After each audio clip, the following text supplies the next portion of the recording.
श्री कृष्ण कन्हैया लाल की जय। श्री निजानंद स्वामी की जय। श्री प्राणनाथ प्यारे की जय। महामत कहे बोलू कमे अरश मसाला ले दरगाही रूहन को सुख असल देने के सुख असल देने के। श्री कृष्ण कन्हैया लाल की। 12वें प्रकरण में श्री राज्य के स्कंद प्रदेश, कंठ, मुखारविंद, भुजाएं, इन सब का वर्णन किया है। आरंभ में कुछ चौपाइयाँ मंगलाचरण की है, तो उसके बाद में विस्तृत वर्णन किया है। मुख मेरे महबूब का रंगाती उज्जवल गुलाल। कहते हैं मेरे महबूब प्रियतम परमात्मा का मुखारविंद उज्ज्वल और गुलाबी रंग का है। गुलाबी रंग में भी उज्ज्वल प्रकार का इस प्रकार का इस रंग का मुखारविंद है। क्यों कहूँ सलू की नाजुकी, उसके सलू की सुंदरता और नाजुकी कोमलता, उसके विषय में क्या वर्णन करें।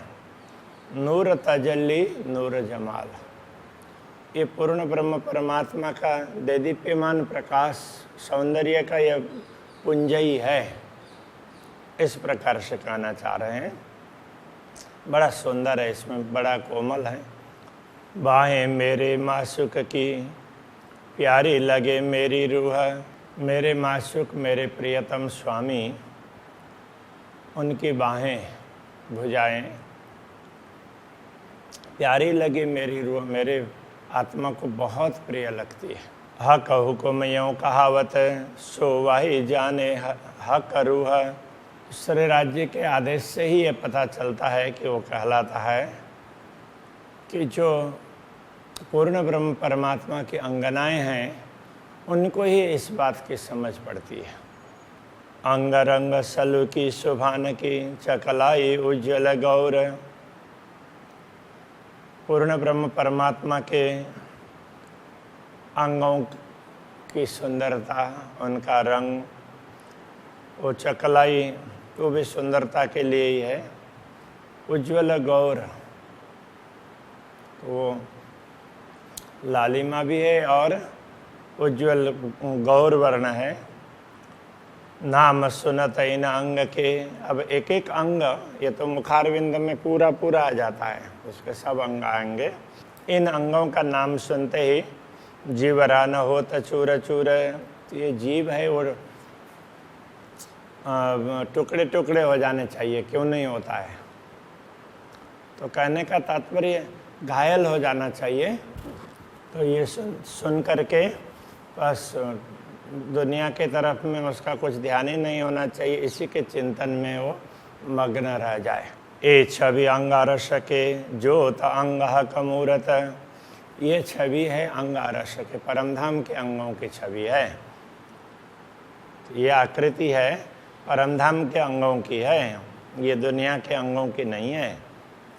ज्योत अंग कमूरत, अक्षरातीत धाम धनी की आकृति उनके अंग और उनकी ज्योति है, उनके स्वरूप की।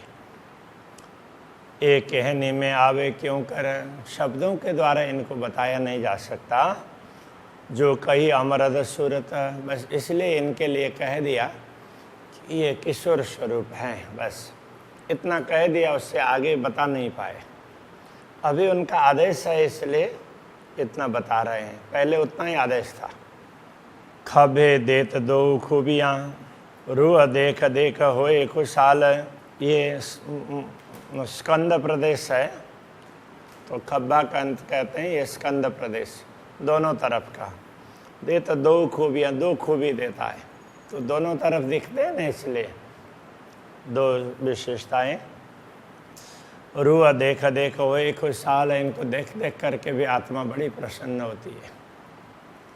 जो नेक आवे अरस की लज्जत, जिसको भी परमधाम का थोड़ा सा भी स्वाद प्राप्त हो ना, आनंद, परमधाम के आनंद का, किसी ने उसने चख भी लिया हो तो रोम रोम लगे रूह भाल। तो आत्मा को के रोम रोम में मानो भाले चुभ रहे हों, इस तरह से लगेगा। तो इसको ये भाले चुभने से तो पीड़ा होती है, तो जब तक ये नहीं दिखाई देंगे, ये स्वरूप, इन अंगों के दर्शन नहीं होंगे, तब तक उसको पीड़ा होगी। तो ये इनके दर्शन होते ही आनंद का अनुभव होगा।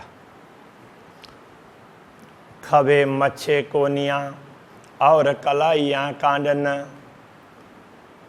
तो खबे ये स्कंद प्रदेश, उसके बाद में ये पूरे भुजा, तो इनको वो उसमें बोलते हैं। तो फिर भी तो ये मच्छे कहने से तो यहाँ से यहाँ कोनी तक का भाग, और कोनियाँ फिर ये कोना, और कलाइयाँ कांडन तो कलाई का भाग है, और ये तो यहाँ का ये मणिबंध इनका भाग है।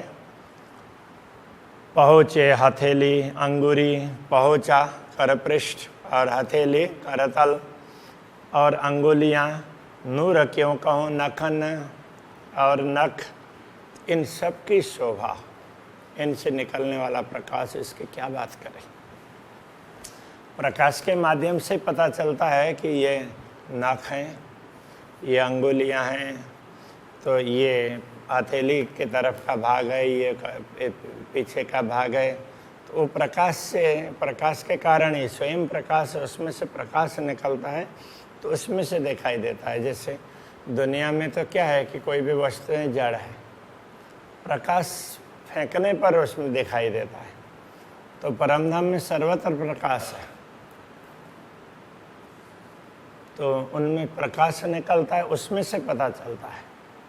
ज्योत नखन की क्यों कहूँ अवकाश रयो भराए, और ये नख से निकलने वाली ज्योति है, उसकी क्या बात करें, इनसे तो पूरा आकाश भर जाता है इनके प्रकाश से। तो तामे ज्योत नखन की नहरें चलियाँ जाए, मानो पूरा आकाश से वो प्रकाश से भरा हुआ है।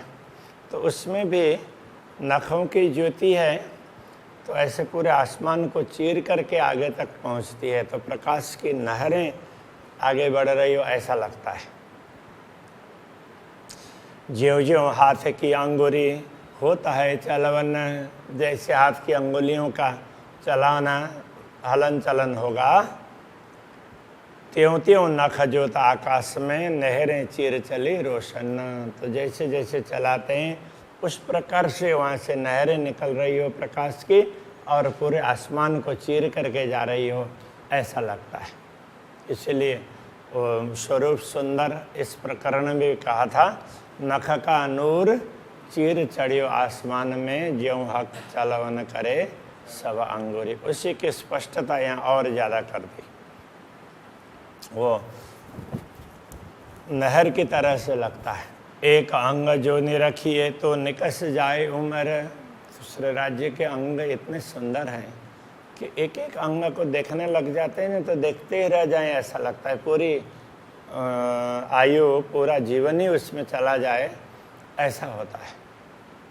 उसी में इतनी मस्ती आती है, इतना आनंद आता है, वो देखते ही रहें ऐसा होता है। एक अंग वर्णन ना हो वही, इसलिए एक अंग का भी वर्णन नहीं हो सकता, तो होए स्वरूप वर्णन क्यों कर। तो जब एक ही अंग का वर्णन नहीं हो सकता तो पूरे स्वरूप का वर्णन कैसे हो सकेगा। इसलिए शास्त्रों में इतनी स्पष्टता नहीं हुई है। इसका कारण यही है कि वो शब्द वर्णन हो ही नहीं सकता, शब्द बहुत सीमित हैं। इसलिए हाँ है, परमात्मा है, वो युवा हैं, किशोर स्वरूप हैं, अलग अलग स्थानों में अलग अलग तरीके से समझाया। सच्चिदानंद स्वरूप है ऐसा बोल दिया, किंतु एक एक अंगों का वर्णन नहीं हुआ। अति गौर हस्तकमल, अति नरम, अति सलूक। अब हस्तकमल की बात करेंगे तो इनमें गौरपन है, उज्ज्वलता है, और अत्यंत नरम है, कोमल बड़े ही कोमल। अब दुनिया में तो कोमलता अंगों में देखेंगे तो बच्चों के लगते हैं, तो उससे भी ज़्यादा कोमल। वो तो एक उदाहरण के लिए बहुत ज़्यादा कोमल, और सलूक उसमें सुंदरता भी बहुत ज़्यादा है। ये हस्त चकलाई देख के, अब ये हाथ की ये चकलाई तो एक प्रकार से आभा, इसको देखते हैं तो जीवरा होता नहीं टूक टूक, ये देख करके ये जीव है तो वो टुकड़े टुकड़े होना चाहिए। कहने का तात्पर्य ये है कि उसको शरीर में रहते हुए पीड़ा होनी चाहिए, और शरीर को छोड़ करके तो परमधाम में जागृत होकर के इन दृश्यों को देखना चाहिए, इन अंगों को। कांडे कलाई कोनिया, और फिर वापस लौटते हैं। कांडा कलाई तो ये सब मणिबंध और उसके ये भाग है, तो ये पूरा यहाँ से लेकर के यहाँ तक भाग है, तो उसके लिए ये कह रहे हैं। कोनिया तो कोना ये, और इन अंग रंग सलूक, इन अंगों में अंगों के रंग की सुंदरता अब क्या बताएं। फिर मच्छे खब्बे लग देखिए, फिर पूरा ये भुजा, पूरी भुजा और स्कंद प्रदेश तक देखें। रूह क्यों न होए भूख भूख, तो ये आत्मा जैसे कोई चीज़ है पीसी जाए तो उसका भुक्का बन जाता है ना, चूर्ण हो जाता है, तो ये आत्मा कैसे टिकी रही है इस शरीर में। तो इससे तो ये तो चूर्ण हो जाना चाहिए, और फिर आत्मा तो परमधाम में जागृत हो जाना चाहिए, तो ये कहना चाह रहे हैं। ये अंग सारे रस भरे सब संदो संद ऐसे का, ये सारे अंग अक्षरातीत के रस से परिपूर्ण है। अब कौन सा रस है? सब संदो संद, इसके पूरे जोड़ जोड़ में, रोम रोम में ये प्रेम है, प्रेम का रस भरा हुआ है। सहु रखिए जीवरा उड़े, यदि इस पर विवेक से समझ लेते हैं तो ये जीव है, शरीर में नहीं रह पाएगा तो उड़ जाएगा। अरस अंग वाहिदतः, तो ये जीव क्या है? मूल रूप से तो परमधाम का अंग है। हक वाहिदत का तात्पर्य पूर्ण ब्रह्म परमात्मा के अद्वैत भाव में है, तो उनका अंग ही है, तो इसीलिए वो दुनिया में कैसे टिक पाएगा। जीवरा न समझे अर्श को, ना सौर करे वाहिदत्त, वैसे ये जीव सामान्य रूप से न परमधाम को समझता है, न अद्वैत भाव को की समझ है उसके पास। रूहें भूल गई लाड़ लज्जत, इसलिए ये आत्मा पूर्ण ब्रह्म परमात्मा के लाड़, उनके प्रेम, उनका दुलार, उसकी लज्जत का तात्पर्य होता है स्वाद, उसके आस्वादन को भूल गई। कितना प्रेम है अक्षरातीत धामधनी का, वो हमारे ऊपर कितना प्रेम करते हैं, वो भाव भूल गई ब्रह्मात्मा। ना सुधर निश्वत, उसको ये भी ख्याल नहीं रहा कि हमारा संबंध अक्षरातीत से इस प्रकार है, अंग अंगी भाव का संबंध है, ये भी वो भूल गई। तो इतना कह करके ये मंगलाचरण पूर्ण कर देते हैं। अब कहूँ कंठ शोभा मुख की, अब कंठ और मुखारविंद की शोभा का वर्णन करते हैं, और इसका सबों अंग और सब अंगों का, अंग प्रत्यंगों का प्रेम। आशिक दिल छवि चुभ रही मासुक रूप रस रंग, अनुरागिनी आत्मा के दिल में पूर्ण ब्रह्म परमात्मा की दिव्य छवि वो अंकित हो जाती है। मासुक रूप रस रंगा, उन मासुक प्रियतम परमात्मा का स्वरूप, और पूरा वो रसपूर्ण स्वरूप है, और वो प्रेम रस से ही रंगा हुआ ऐसा प्रेम पूर्ण स्वरूप है पूर्ण ब्रह्म परमात्मा का। वो अनुरागिनी आत्मा के हृदय में सदैव अंकित रहता है, इसलिए अब उसका थोड़ा सा वर्णन करते हैं। ये कहना चाह रहे हैं, ये जो कोमलता कंठ की क्यों कहूँ चकलाई गौर, ये जो कंठ की कोमलता है और उसमें जो उज्ज्वलता है ना, उसकी चमक है, तो वो कैसी है? गौर वर्ण में चमक है। वैसे तो हर वर्ण में चमक होता है, हर रंग में भी चमक होता है। तो जैसे अभी बोलते हैं ना शाइनिंग वाला और डल, ऐसा बोलते हैं। तो ये यहाँ चमक की बात कर रहे हैं। नेक कया जात ख्वाब में जो हक दिया सहूर। पूर्ण ब्रह्म परमात्मा के अंग का थोड़ा सा वर्णन किया गया है इस दुनिया में। वो भी पूर्ण ब्रह्म परमात्मा ने समझ दी है, विवेक दिया, ज्ञान दिया, तभी ये सब वर्णन हो रहा है। गौर के त्यों मुख से सो देख के अंग इत का। यदि मैं मुंह से ये गौर वर्ण कह रहा हूँ, ये यहाँ दुनिया के अंगों को देख करके, दुनिया को देख करके अभी क्या बताया जाए, तो इस हिसाब से ये देख करके बताया है। ए जुवा दृष्ट तफना की, बताने वाली जुवा ये भी दुनिया की है, नश्वर है। और दृष्टि है देखने वाली, ये भी नश्वर है। शोभा क्यों कहे कंठ बका, और अक्षराते धांधनी का कंठ है वो अखंड है, उनकी शोभा का वर्णन ये जिह्वा कैसे कर सके। कंठ गौर कई सुख देवही, गौर कंठ है तो वो कई प्रकार के सुख उसमें से प्राप्त होते हैं। दर्शन से बड़ा सुंदर लगता है तो उससे बड़ा आनंद आता है। जो कछुक खोले रुआ नजर, आत्मा अंतर की दृष्टि खोल करके देखे तो ये सब अनुभव हो जाएगा। सो होता है के हुक्म जिन्होंने करी नजी का फजर। ये सब वर्णन तो अक्षराते धामधनी के आदेश से ही होता है। तो उसने क्या किया है, तो ये ब्रह्म ज्ञान के प्रभात को निकट ला दिया। ब्रह्म ज्ञान का प्रभात हो गया, इसलिए ये सब वर्णन हो रहा है। एक जो लज्जत लाड़ की सो भी हुई हाथ ईजन। जो लाड़ लज्जत की बात करते हैं, अक्षराते धामधनी कितना प्यार करते हैं ब्रह्मात्माओं को, तो उसके आस्वादन की बात करते हैं, तो वो वर्णन भी अक्षरातीत के आदेश के अधीन है। वो चाहते हैं तब हो रहा है, बाकी हमारे बलबूते में से ये होने वाला नहीं है। जिन निश्वतें बेशक कही ताए क्यों न आवे लज्जत तन। जिनका निश्वत संबंध निश्चित रूप से बताया कि ये ब्रह्मात्माओं का संबंध अक्षरातीत के साथ में है, ये निश्चित रूप से बता दिया, तो ब्रह्मात्मा के द्वारा वर्णन क्यों नहीं हो सकता, उसको ये स्वाद क्यों नहीं मिलेगा। वो तो अनुभव करेगी और वर्णन करेगी। ना तो बेशक जब निश्वत तब रूह क्यों करे फरामोश।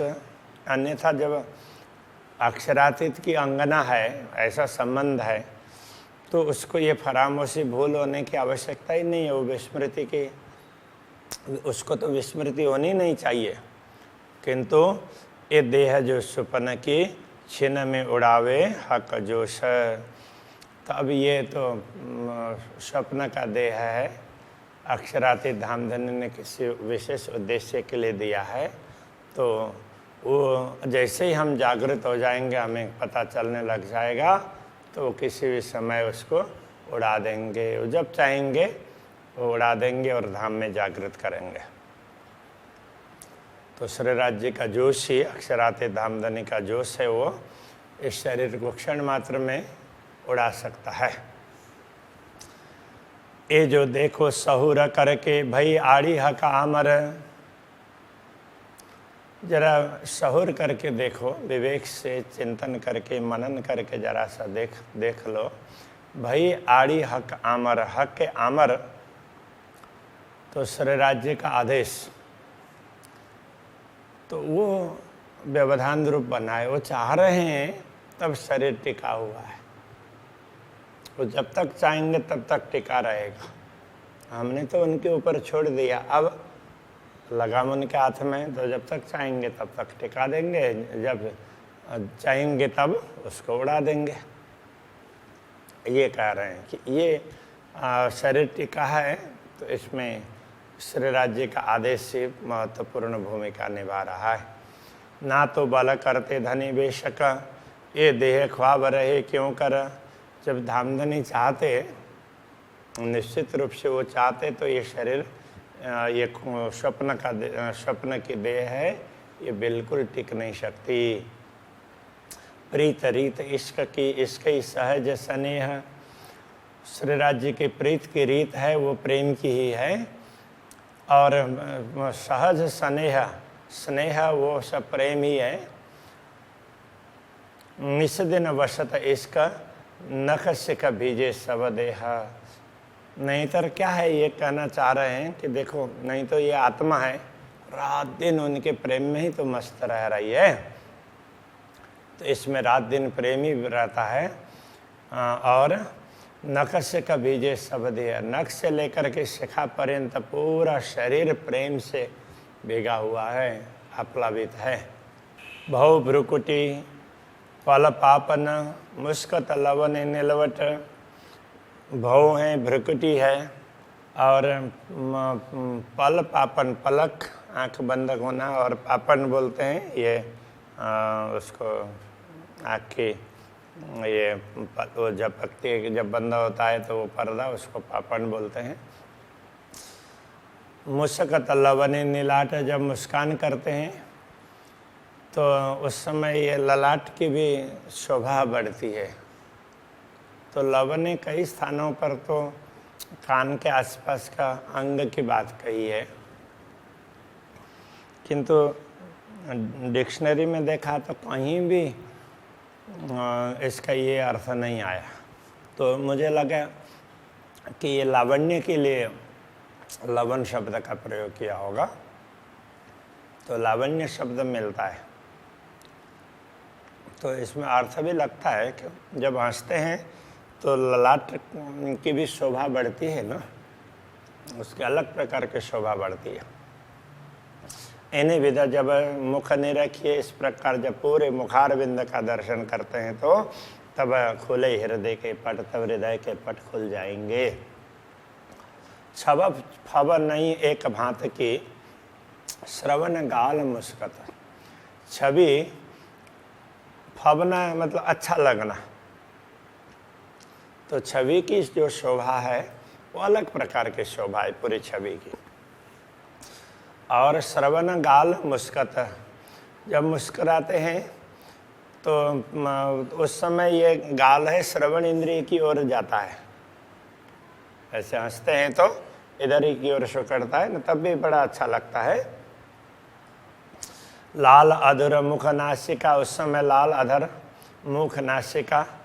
जानो गौर हरवटी हंसता, तो मानो हंसते हैं तो केवल मुँह ही हंसता है, ऐसा नहीं है कि वो पूरा वो गाल भी कान की ओर चला जाता है, और वो अधर है, नासिका है, मुंह है, और ये हरवटी चिबुक, ये सारे के सारे हंस रहे हैं, ऐसा लगता है। सब में असर होता है ना।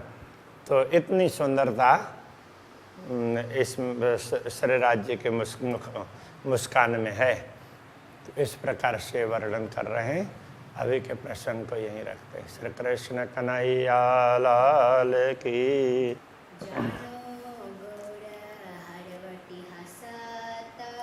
जानो गौर हरवटी हंसत,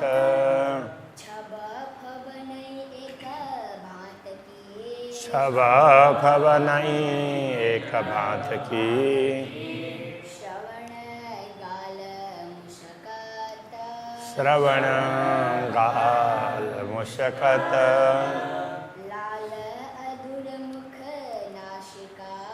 लाल अधर मुख नासिका।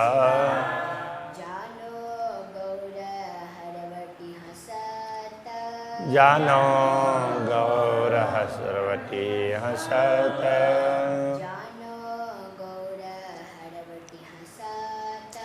जानो गौर हरवटी हंसत।